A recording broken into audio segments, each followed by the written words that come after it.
One Piece Chapter 1112 hadirkan bukti kekuatan dahsyat dari para Gorosei, yang mana bahkan Luffy sendiri tidak mampu untuk mengalahkannya. Manga One Piece akhirnya kembali dengan chapter baru setelah jeda selama 3 pekan. Dan chapter baru ini menghadirkan alur cerita yang tidak kalah menarik dengan informasi baru terutama tentang para Gorosei. Berikut ini ulasan dari manga One Piece Chapter 1112. Kondisi Pulau Egghead saat ini bisa dibilang benar-benar sudah tidak terkendali lagi. Dalam chapter 1112 diketahui jika seluruh pasifista sudah berhasil dihancurkan. Gorosei Nusjuro yang menghancurkan seluruh pasifista tersebut. Di sisi lain, kita juga melihat bagaimana pihak Angkatan Laut harus mengalami kekalahan yang cukup telak. Hal ini karena sebagian wakil admiral mereka berhasil dikalahkan. Contohnya adalah wakil Admiral Red King berhasil dikalahkan oleh Franky. Bahkan, dalam mengalahkan wakil admiral tersebut Franky hanya menggunakan salah satu kekuatan andalannya yaitu Strong Right. Kita juga melihat bagaimana Jewelry Bonnie ikut bertarung di mana dia merubah wakil Admiral Pomsky menjadi anak-anak. Setelah itu, Bonnie kemudian menendang dengan brutal wakil Admiral Pomsky. Banyak yang menganggap jika Bonnie sangat kejam dengan melakukan hal tersebut. Ini bisa jadi bukti bagaimana kru topi jerami, seperti Franky, memang sudah mengalami peningkatan kekuatan. Dia mampu menghabisi wakil admiral dengan hanya satu serangan. Artinya level kekuatan kru topi jerami saat ini sudah berada di atas wakil admiral. Sayangnya, kita masih belum melihat aksi dari kru lain. Vegapunk ternyata melakukan penemuan baru terhadap teknologi Denden Mushi. Hal ini diketahui ketika Saint Marcus Mars akhirnya bertemu dengan York di lab. Sebenarnya, Saint Mars sempat menghancurkan seluruh monitor yang menayangkan gambar Vegapunk. Namun, ternyata semua siaran tersebut bukan berasal dari ruangan tersebut dan meskipun dihancurkan siarannya tetap berjalan. York sendiri kemudian menjelaskan bahwa Vegapunk mengembangkan teknologi Denden Mushi yang baru yaitu Haishin Denden Mushi. Pada saat itu, dia hendak menghancurkan seluruh lab demi menghentikan siaran tersebut.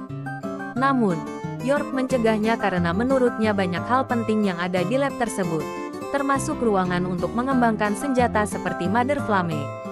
Saint Mars sendiri kemudian mendengar suara yang diduga menjadi sumber dari siaran Haishin Denden Mushi. Namun, dia kemudian terkejut ketika tiba di ruangan yang dia duga menjadi sumber dari semuanya. Saint Mars dan York berada di sebuah ruangan gelap dan dia terkejut dengan apa yang dia lihat di bagian atasnya. Terdengar juga suara gelembung yang kemungkinan adalah Bubble Gun. Senjata gelembung tersebut kemungkinan sengaja dihadirkan untuk menjebak dan melemahkan Gorosei. Satu hal yang juga tidak kalah menarik dari chapter ini adalah perkataan dari Stussy dalam percakapannya dengan Kaku. Setelah sadar, Kaku kemudian melihat jika ada Stussy di dekatnya. Dia kemudian bertanya kepada Stussy apakah kru topi jerami sudah mengkhianatinya seperti dia mengkhianati CP0. Namun, Stussy kemudian menjawab bahwa dia hanya sedang menjalankan tugas terakhirnya. Tugas terakhir dari Stussy sendiri adalah mematikan atau menghancurkan Frontier Dome atau sistem pertahanan di Pulau Egghead ketika kru topi jerami kabur. Hal ini pun sebenarnya mengundang pertanyaan dan rasa penasaran para fans, terutama mengenai tugas terakhir tersebut. Apakah ini artinya Stussy sebenarnya memiliki misi tersendiri? Apakah misi tersebut merupakan perintah dari Vegapunk? Stussy sendiri merupakan cloning pertama ciptaan Vegapunk yang dianggap berhasil. Meskipun banyak orang menganggap Stussy bukan manusia, namun Vegapunk justru sebaliknya.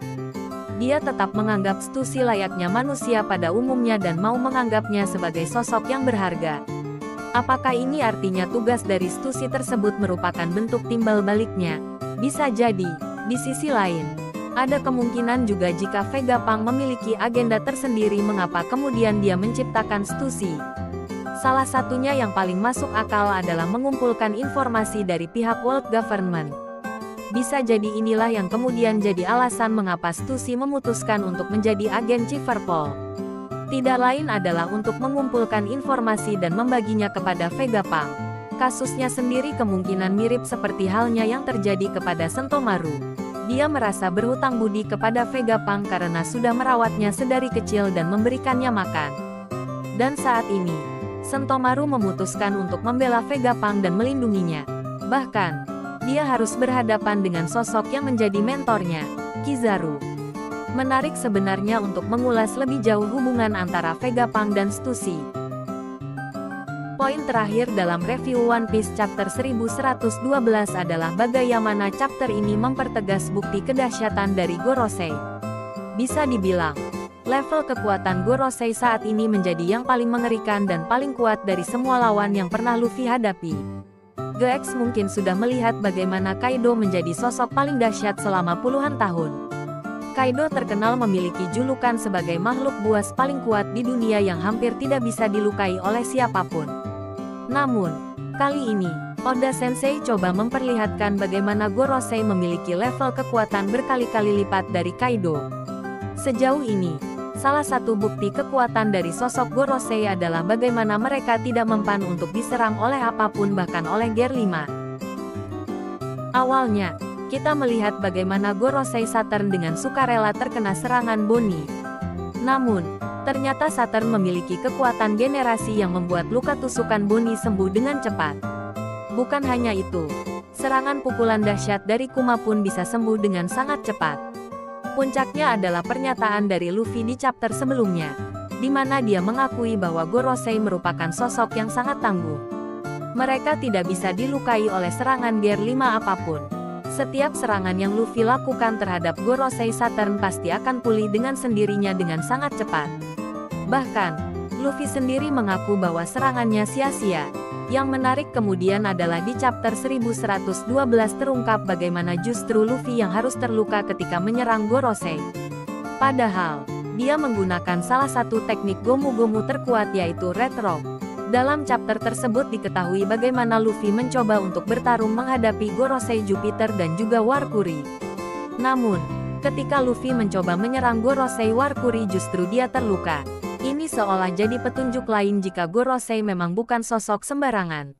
Juga, ini seolah menjadi bukti level kekuatan para Gorosei yang memang sangat luar biasa. Itulah manga One Piece chapter 1112 Nakama.